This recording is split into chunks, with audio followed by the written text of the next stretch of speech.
Baik,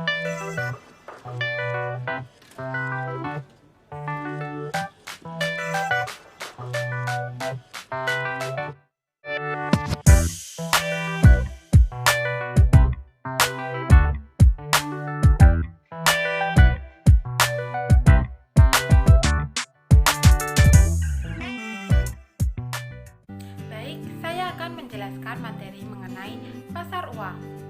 Yang pertama ada definisi dari pasar uang atau money market, merupakan pasar yang menyediakan sarana pengalokasian dana pinjaman dana jangka pendek, jangka waktu surat berharga yang diperjualbelikan biasanya kurang dari 1 tahun. Karena itu, pasar uang merupakan pasar likuiditas primer. Yang kedua ada fungsi dari pasar uang. Pasar uang pada prinsipnya merupakan sarana alternatif bagi lembaga-lembaga keuangan, perusahaan-perusahaan non-keuangan, dan peserta-peserta lainnya baik dalam memenuhi kebutuhan dana jangka pendeknya maupun dalam rangka melakukan penempatan dana atas kelebihan likuiditasnya. Pasar uang secara tidak langsung juga sebagai sarana pengendali moneter yang dilakukan oleh penguasa moneter dalam melaksanakan operasi pasar terbuka. Pelaksanaan operasi pasar terbuka di Indonesia dilakukan oleh Bank Indonesia, yaitu dengan menggunakan sertifikat Bank Indonesia atau SBI dan surat berharga pasar uang atau SBPU. SBI sebagai piranti operasi pasar terbuka digunakan untuk tujuan kontraksi moneter, yaitu untuk mengurangi jumlah uang yang beredar di masyarakat. Sedangkan SBPU berfungsi sebagai piranti ekspansi moneter, yaitu menambah jumlah uang yang beredar. Dalam sistem perekonomian, pasar uang juga dibutuhkan karena banyaknya perusahaan serta individu yang mengalami arus kas yang tidak sesuai antara inflows dan outflows. Oleh karena itu, pasar uang juga berfungsi untuk menjembatani adanya kesenjangan antara penerimaan dan pengeluaran dana. Bagi para investor, pasar uang terutama untuk mencari keamanan dan likuiditas di samping peluang untuk memperoleh pendapatan bunga. Yang ketiga ada pelaku dalam pasar uang. Pelaku utama dalam pasar uang yaitu yang pertama ada lembaga-lembaga keuangan, misalnya bank, dana pensiun, dan perusahaan asuransi. Yang kedua ada perusahaan-perusahaan besar, misalnya perusahaan yang sudah go public menerbitkan commercial paper. Yang ketiga ada lembaga-lembaga pemerintah, misalnya Bank Indonesia menerbitkan sertifikat Bank Indonesia atau SBI.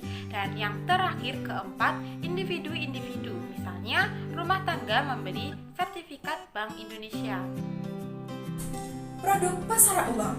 Pasar uang mengeluarkan 8 produk yang terdiri dari sertifikat Bank Indonesia atau SBI. Yang kedua, surat berharga pasar uang atau SBPU. Yang ketiga, pasar uang antar bank.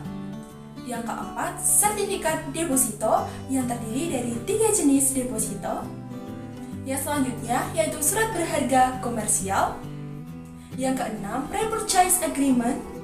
Yang ketujuh, treasury bills. Dan yang terakhir, bank card acceptance. Selain pasar uang, juga terdapat pasar modal. Pasar modal merupakan pasar yang di dalamnya terdapat berbagai kegiatan yang berhubungan dengan instrumen keuangan jangka panjang yang bisa diperjualbelikan, mulai dari obligasi, equity, reksadana, dan saham. Pasar modal berisi penawaran umum, perdagangan efek, dan perusahaan publik serta yang berkaitan dengan lembaga dan profesi yang berkaitan dengan efek. Adapun 5 fungsi pasar modal di Indonesia. Yang pertama yaitu menciptakan tenaga kerja. Pasar modal mendorong perkembangan industri yang bisa mempekerjakan orang lebih banyak. Yang kedua adalah pemerataan pendapat. Dalam jangka waktu tertentu, saham-saham yang dibuat dibeli akan memberikan dividen atau bagian dari keuntungan perusahaan terhadap para pembeli. Untuk itu, fungsi pasar modal bisa dianggap sebagai sarana pemerataan pendapatan. Yang ketiga, menambah modal usaha. Pasar modal membantu perusahaan untuk mendapatkan dana dengan menjual sahamnya. Hal ini tentu dapat menambah modal. Untuk selanjutnya yaitu meningkatkan pendapatan negara.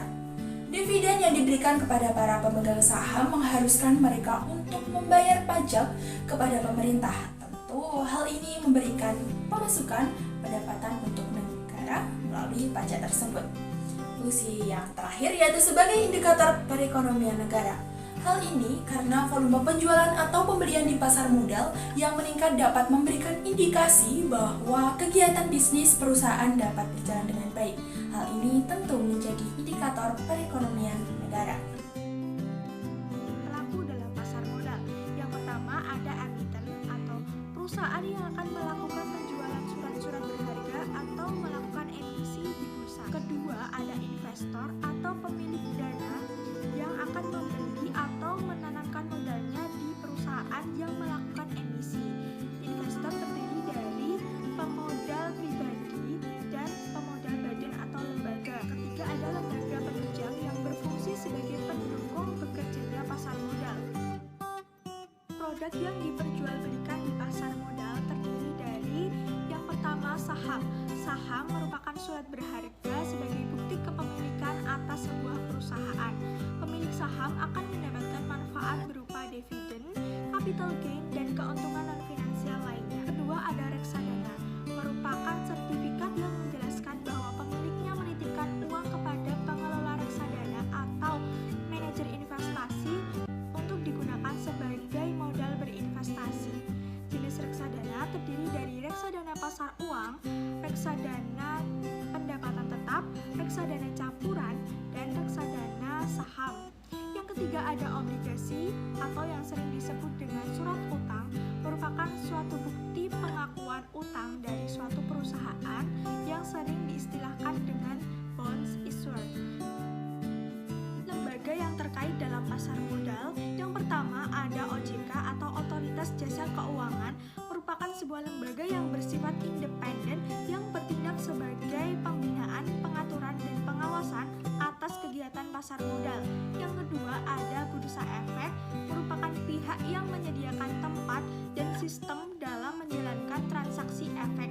Yang ketiga ada Lembaga Penyimpanan dan Penyelesaian atau LPP, merupakan pihak yang menyelenggarakan kegiatan kustodian sentral bagi bank kustodian, perusahaan efek, dan pihak lain. Yang keempat ada Lembaga Clearing dan Penjamin Efek atau LKP yang bertugas menetapkan peraturan mengenai kegiatan clearing dan penjaminan penyelesaian transaksi bursa. Yang kelima ada Perusahaan Efek, merupakan pihak yang melakukan kegiatan usaha dan transaksi sebagai penjamin emisi efek, manajer investasi, serta perantara perdagangan efek yang telah dapat izin dari OJK. Keenam ada penjamin emisi efek, yaitu pihak yang membuat kontrak dengan emiten untuk melakukan penawaran umum. Yang ketujuh ada manajer investasi, bertindak untuk mengelola portofolio efek bagi para nasabah atau mengelola portofolio investasi kolektif untuk sekelompok nasabah, kecuali perusahaan asuransi, pensiun, dan bank. Kedelapan ada penasehat investasi atau perusahaan yang bertindak sebagai pemberi nasihat terkait penjualan dan pembelian efek di bursa bagi pelaku pasar modal, terutama para investor. Terakhir ada perantara pedagang atau broker, yaitu pihak